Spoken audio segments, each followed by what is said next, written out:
দিনটা ছিল 14th জুলাই। ওই দিন আমার বাবার বার্থডে ছিল। তো রাত 12টায় আমরা সেলিব্রেশন শুরু করলাম। তো আমি একটা কেক নিয়ে এসেছিলাম বাবাইয়ের জন্য, তো সেটাই বাবাই কেটে মাকে আগে খাওয়ালো।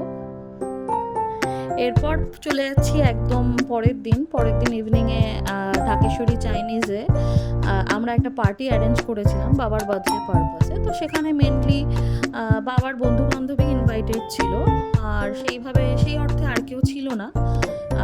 তো সেদিন আমরা সেলিব্রেট করছিলাম একটু গান বাজনার মধ্যে দিয়ে, কারণ বাবাই গান বাজনা করতে ভীষণ ভালোবাসে।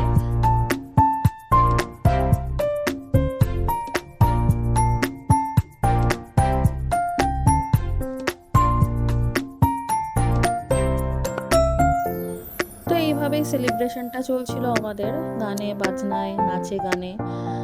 যেহেতু বাবাই খুব ভালোবাসে গান বাজনা, আর আমরাও ভীষণ ভালোবাসি, তো সন্ধেটা পুরোপুরি কালচারাল একটা ইভেন্ট মতোই ছিল বলতে গেলে। তো এখানে বাবার বন্ধুরা এসেছে, বাবার বেস্টিজ বলা যেতে পারে। তো বাবাই সেখানে ছবি টবি তুলছে, মজা করছে। তো বাবাইকে আমিও কিছু ভালো ভালো ছবি তুলে দিয়েছিলাম সেই দিন।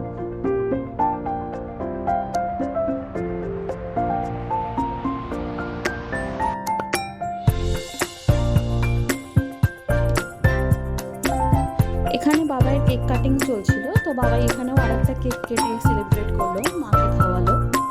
তো মাও ভীষণ খুশি ছিল, মাও সাজগোজ করেছিল, বাবার পছন্দের রঙের শাড়ি বাবা পরেছিল। তারপর আমি আর বোন কিছু একটু রিল বানাচ্ছিলাম, ফটো তুলছিলাম। তারপর বাবা অনেক গিফট পাচ্ছিল, অ্যাজ ইউজুয়াল বাবা খুব আনন্দে ছিল সেই দিন।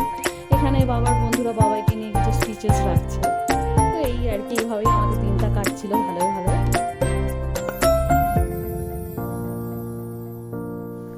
এখানে বাবাই খুব খুশি হচ্ছে, কেন খুশি হচ্ছে দেখে নাও সবাই। অবভিয়াসলি আমার মা গান গাইছে আমার বাবার জন্য, তো বাবাই খুব খুশি। তো এইভাবেই মা দুটো তিনটে গান করলো, এইভাবেই আমাদের সন্ধ্যাটা কাটলো, আর আমরা খুব খুব খুব মজা করলাম।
বোন গান গাওয়ার পর এখানে আরেকজন দিদি আমাদেরই, উনিও নাচ করলেন, ভীষণ সুন্দর ডান্স করলেন। আর আমার বোন তো বলার কিছু নেই, ভীষণ বাবার পছন্দের একটা গান গাইলো।